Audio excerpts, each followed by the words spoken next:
Hello again everybody, and we're now turning away from Roman Britain and Vindolanda, and we're moving on to talk about letters. Now this is prompted slightly by the last of my Vindolanda talks with the tablets that were discovered there, but it's also about a more recent news report.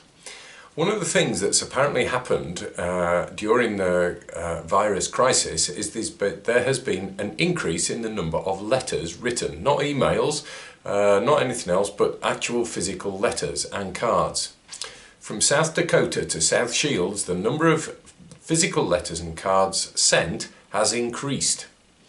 As Lionel Shriver, writer, has commented, Zoom just doesn't cut it.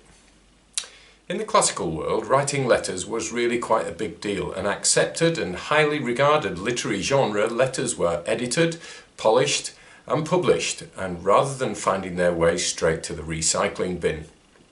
Some were more ephemeral, though the Vindolanda writing tablets offer a fascinating glimpse into everyday life in Britain. They weren't destined for publication in any sense. But we're going to look at some published letters from some well-known writers, beginning with Seneca. Now this philosopher, teacher and playwright, living and working in the 1st century AD, amongst other things, he was a tutor of Nero, not that that ended all that well. He wrote a number of letters as well as other things, and I'm going to share part of one of these with you now. I'm not going to comment because, as with great writers always, dissection and explanation diminish their work. I merely invite you to listen and reflect for yourselves on the thoughts of a great epistolary thinker. We aren't invariably injured by what displeases us. Yet our spoilt child existence drives us into our tantrums and makes everything that isn't all we fancied call up a gust of anger. We put on a royal temperament.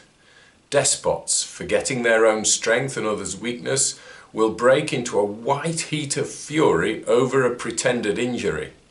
From the risk of a real one, they, above all men, are secured by their position. This they know quite well, but will grumble till they've marked down a chance for mischief.